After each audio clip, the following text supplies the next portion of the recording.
Welcome to my channel, where the scariest stories come to life. Before we dive into today's chilling tale, make sure to hit the subscribe button and turn on notifications, so you never miss a story. Now, let's get into the horror. I love trick-or-treating. I always enjoyed it when I was a kid, and when I got older and got my own place to live, I really loved giving out candy as well. I love all the costumes and seeing all the children out and about being really happy. It was all around very exciting to me. I live in a pretty nice neighborhood. I have the house all to myself. I was fortunate to have a good job and was able to get it when I was very young. I never needed to have a roommate, and people in the neighborhood all knew that I lived alone. I was in my mid-20s when this happened. It was a nice Halloween, and trick-or-treating went by pretty quickly. Soon it was dark and cold outside, and there were no more people in the streets and yards. I watched some scary movies for a little while before I finally decided to head to bed. I have to admit, I did get a little bit worked up from watching these movies. I still do get a little scared of them. Plus, the back of my couch faces the big picture window that, in turn, looks out onto my front lawn. There were a few times while I was watching these movies that I thought I heard some noises coming from behind me. It was like someone was tapping on my window. The first couple of times I turned around and looked out to see what it was. Of course, there was nothing out there. It was all in my head, and I knew it from the very start. After lying down for a while, I was finally tired enough to go to bed. Even though I lived alone, I always slept with my bedroom door closed. I was like that with all my closets too. Always had to keep the doors closed on everything. Whenever a door was open, I always had this scared anxiety that I would eventually see someone standing in the doorway. It was one of the few things that really made me super anxious. Still a little bit scared from the movies I had been watching, I finally began to drift off to sleep. That was when I heard what sounded like a knock at my bedroom door. I had only just been drifting off, so I was surprised and immediately opened my eyes. After a moment or two of being scared, I remembered that it's not uncommon for people to hear knocking sounds when they're drifting off to sleep. I decided that must be what was happening and tried to fall asleep again. That time, I was successful enough to fall all the way down to deep sleep. A very short while later, which I knew because of the time on my alarm clock, something woke me up. I sleep on my side, so I rolled over onto my back to look around. As I completely woke up, I saw my worst fear. There was someone standing in the doorway to my bedroom. It was a dark and terrifying looking figure, although I couldn't make out any details at all. "Trick or treat," I heard the figure say in a very terrifying voice. I was scared, but I was able to get my bearings about me pretty quickly. I reached over to the nightstand by my bed and opened the drawer. I went in and pulled out the loaded gun I always kept in there. The guy's eyes must have been more adjusted to the dark than mine were. He had to have seen that I had the gun because he immediately started moving away. I heard him moving through the living room, and then I heard the front door open but not close. The first thing I did was get up and go into the living room.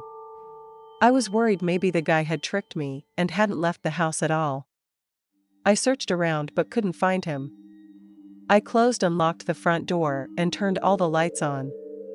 After that, I went back into my bedroom, turned on the lights there, closed and locked the door, and used the phone in the room to call the police. Then I backed myself into a corner with my gun and waited for the cops to arrive. The cops searched the house, but they didn't find anyone there. There were no signs of a break-in either. But that was no surprise, really. I very rarely locked the front door back then because I lived in such a safe neighborhood, but after that night, I always did. Every year, my town does a haunted house during the week of Halloween. I had been going to it since I was very young, and I still do go to this day. There was one time, however, when I was much younger, that I had a really bad time at one. I was in middle school at the time, and there was a bully named Richard who always gave me a really hard time. Normally, I was able to avoid him and never got into any serious problems with him. I could stay around adults most of the time, and he would never do anything to me when they were around. I was planning on going to the haunted house on Halloween Day, as I did every single year. It was really busy this season too. I always felt I had to go on Halloween, that just seemed way more authentic for whatever reason. I was 13 years old when this happened. We had school on that Halloween day. During my lunch period, I made a stop at my locker, and when I did, a note fell out of it. I opened it up and realized it was from Richard. He told me that he would also be at the haunted house that night, and he would be the one to really scare me. I was nervous, but I wasn't really that worried. I mean, what could he possibly do to me in front of all the people that were going to be there? I had every reason to believe I would feel safe among that many people. It was dark by the time I got in line for the haunted house. It was just as busy as I thought it would be, too. I was a bit nervous and kept looking around for Richard. I didn't see him anywhere in the line. And like I mentioned, I didn't really think he would try anything in front of so many people. As the line grew longer and people kept going in and out of the haunted house, I still couldn't see him anywhere. I eventually decided the note must have been nothing more than him wanting to scare me. I went into the haunted house, and I was happy that they did everything so different each year. You could go through the house with your friends or by yourself. I didn't have anyone with me, so I decided to go it alone. I have to say, I was still a little bit on edge, but I was enjoying the house quite a bit. If anything, it had actually enhanced the experience. I entered this room, and the door shut behind me. It was dark, but there was a strobe light in the room. It was empty except for a chair that was sitting in the corner, and there was a scarecrow sitting on that chair. The strobe light made the whole scene extra creepy, and I was absolutely nervous. I knew that someone was probably in the scarecrow costume and would get up and start creepily moving towards me. Then I would have to go to the other door and leave the room. Sure enough, the scarecrow got up and started moving towards me. With my heart pounding, I made my way to the door.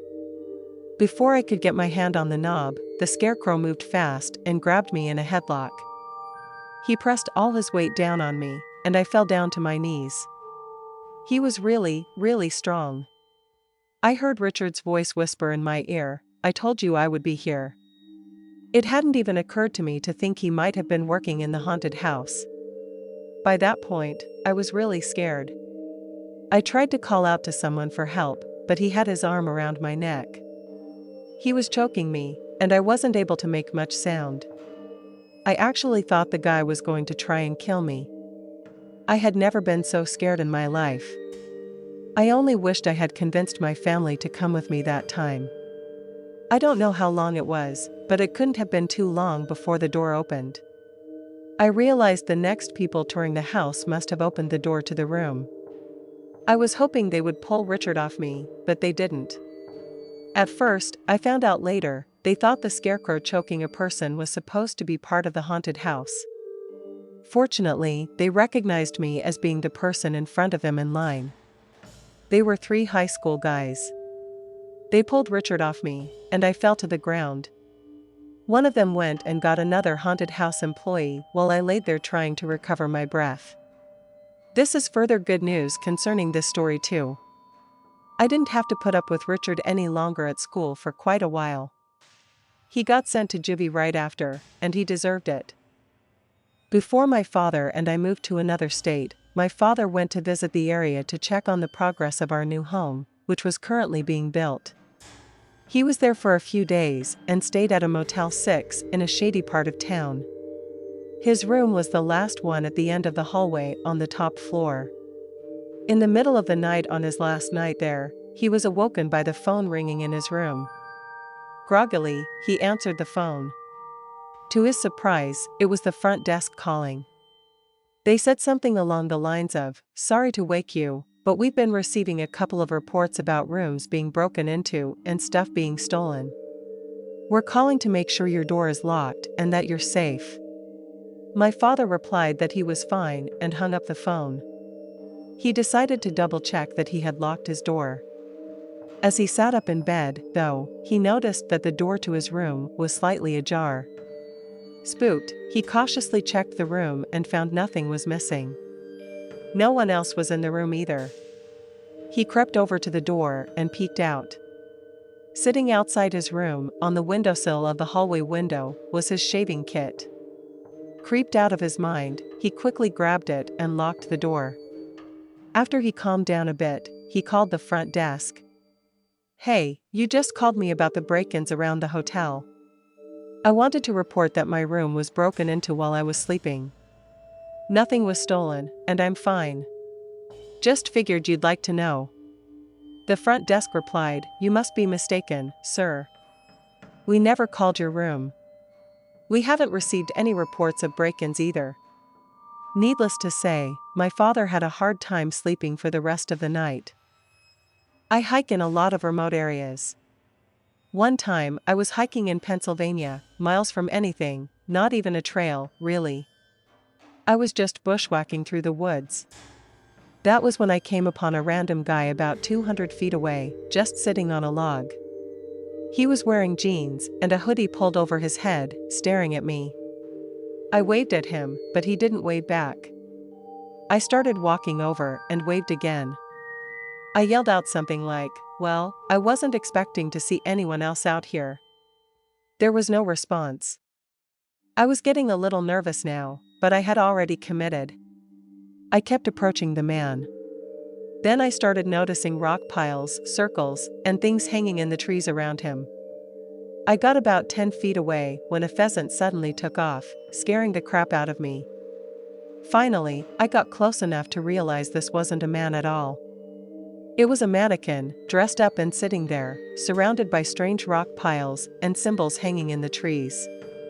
Let me remind you, I was miles away from anything. I hightailed it out of there, thinking I might have stumbled upon something I wasn't supposed to see. I never really had any follow-up to this. I mean, who was I supposed to ask? Thanks for sticking around till the end. If you enjoyed the story, don't forget to give the video a like and leave a comment with your thoughts. And if you haven't already, hit that subscribe button and turn on notifications so you never miss a terrifying tale. See you in the next one.